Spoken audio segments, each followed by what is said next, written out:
Hey mother fluffers, how are you doing today?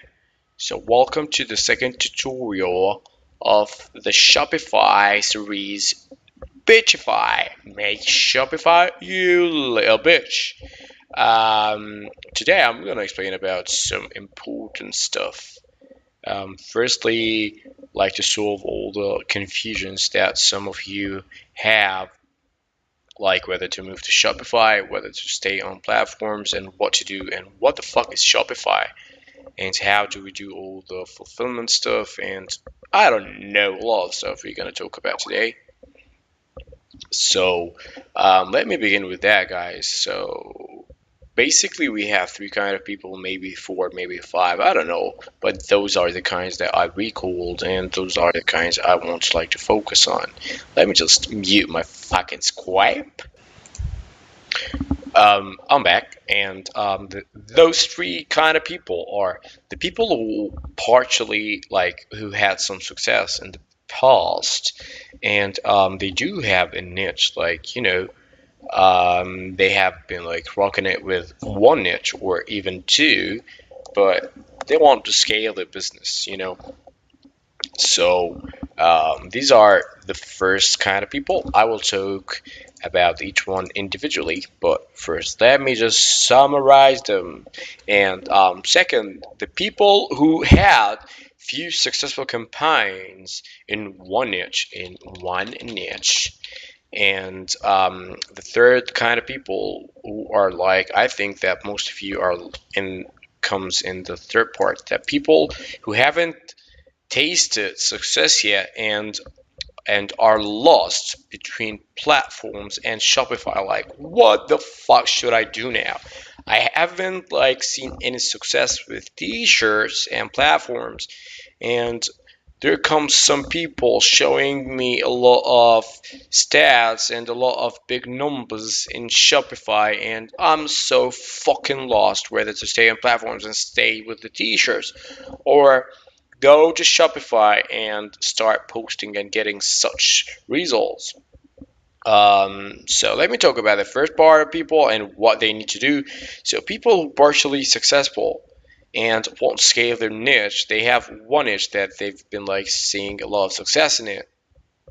Even if you sell 80 in one niche, 80 t-shirts or even 100, I don't know. So you might like in this point you might know the targeting.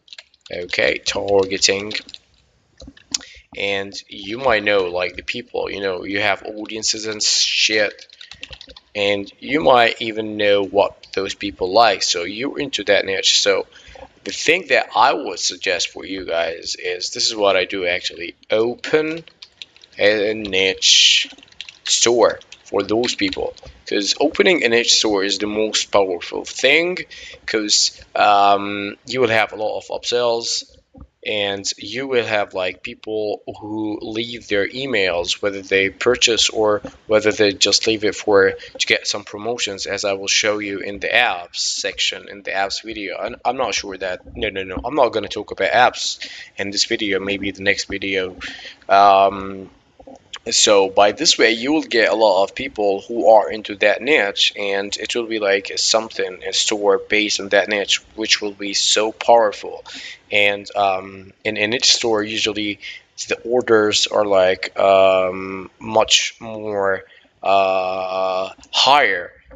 Somebody comes into that store to buy a T-shirt, or I don't know what, a ring or shit, and then they see a lot of things that they do like in their niche, so they end up like adding a lot of shit into cart, and by that the value of the purchase is much higher than other shit. So secondly, guys, the people who had few successful campaigns in one niche. Again, I'm talking about one niche. In this one, if you have more than one niche, start with one niche that you might think that it will work the best, and then open a store for that niche. If it fails, I'll be so sad. But what to do? Like, move on and go to the next niche. So you never know where your winning niche is hiding. Second, people who have few successful campaigns in one niche. So this is actually a personal story. I last year I had a lot of campaigns running, and in one niche that was like a scalable niche, and I had one successful campaign, and it's the T-shirt sold like 100, and I didn't have like enough time to scale it and even try more shit. So 2 months ago, I said, "Oh, well, I think I'm gonna go and create a store for that niche," and this is what I've done, and it has been so successful since day one. I opened that store, and now it's one of the successful stores I own. How many stores I own? I own a few, not one, not two, not three, maybe six, maybe seven. I don't know. I can't give you an accurate number, but it's not with like the number of stores. You might have one store and make more money than all like 10 stores together. But I love to build brands, and I love like to go um, and create niche stores, because you build sustainable business, you can scale them. You can always reach out and send emails, newsletters with coupons, with new promotions, and you will still get sales. This is like the kind of business I like. I like to build on a niche store and start like promoting beautifully for those guys. So this is like the second part, people who have few successful campaigns. So you might try it and check with that niche that you had some sales with. And I put this and I separated it from that one, because this is like me in that niche that I told you the story about. So the third part, guys, that I told you, those part of people are like mostly you guys. Like, hey, I'm not sure what to do now. I have all platforms and Shopify shit going on in the groups, and I can't decide whether to go for shops or stores or to stay with platforms. And I don't know what to do. For you guys, I would say that, did you try the t-shirts enough? If not, just stay with the t-shirt, guys, because to be confused is so bad. So you need like to keep focused and to focus on one thing only. So if you do t-shirts, you need to focus on the t-shirts and stop thinking about other shit. But if you choose to do Shopify, you need like to focus on your Shopify shit and stop thinking and stop being confused. Just stay away from all the negative vibes that could like take you out of your focus. It could be like good posts about giving more insights, more motivation, but mostly are like showing off, and there is something from those posts. So try to stay in your comfort zone when it comes to like posts and what you see in the groups and shit, because this is so important. When I want to do something, I just get away from everything and get so focused on something. So for you guys, I would say, okay, if you're like enough with t-shirts, and if you can't find any success, just move into Shopify, but don't do a niche store, because you don't have any niche yet, any successful niche. Just go with a general store that you can like create a lot or promote whatever product in there. You go and see what's popular, and you go and promote some physical product other than t-shirt, and then you can check if you can see some success there. And whenever you have some success in whatever product, let's say in the dogs niche, you go, for example, like dog niche is a shitty niche because it's so saturated. Some people are like really making a lot of money, but others are just trying and wasting their money there. So keep away from those niches. Dogs, cats, firefighters, nurses, What else? Truckers, I'm not sure.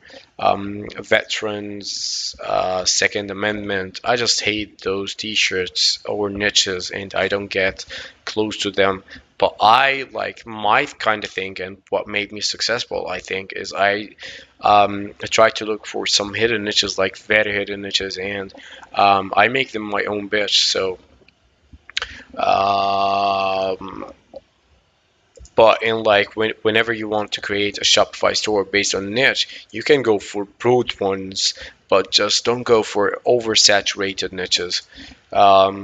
So for this one, the store that I told you about, it is a general niche. Everybody can do it, but it's not oversaturated. And this way, I can scale it to the sky and back, and I don't have any limitations for scaling. So people who haven't tasted success yet and are lost between platforms and Shopify, go and create a general store, name it whatever, like Jungle Gym, Jungle Gym Store, whatever, and go and launch some campaigns for, I don't know, do whatever products there. What I really like to do is I go and spy on t-shirts and see what niches are trending now, and I go find some products for those niches. This is what I do. So t-shirts are and spying on t-shirts is like the main thing where you can find new niches. And remember, guys, whoever do t-shirts on platforms doesn't necessarily mean that he owns a store. So you can still find some products for that niche and beat that guy slash girl with some physical products and dominate his niche, because you're building a store with a brand, and people will know directly your brand, not Teespring, Teasly, T-Chip, Firestyle, whatever. They're buying from you directly, and you can reach out anytime with more promotions and shit. And don't forget about building audiences. So I talked a lot, and the fourth kind of people are people who Doctor who I don't know what the fuck those people are. I just made it up. So this is the first part of what I wanted to talk about in this video, and the second part will be more technical. Finally, I'm gonna show you how to find some popular products and what I do exactly to get away from all that drop shipping, complications, at least in the very beginning when I want to test a niche. So, guys, let me take a little break and I'll be back with you. Bye, boy.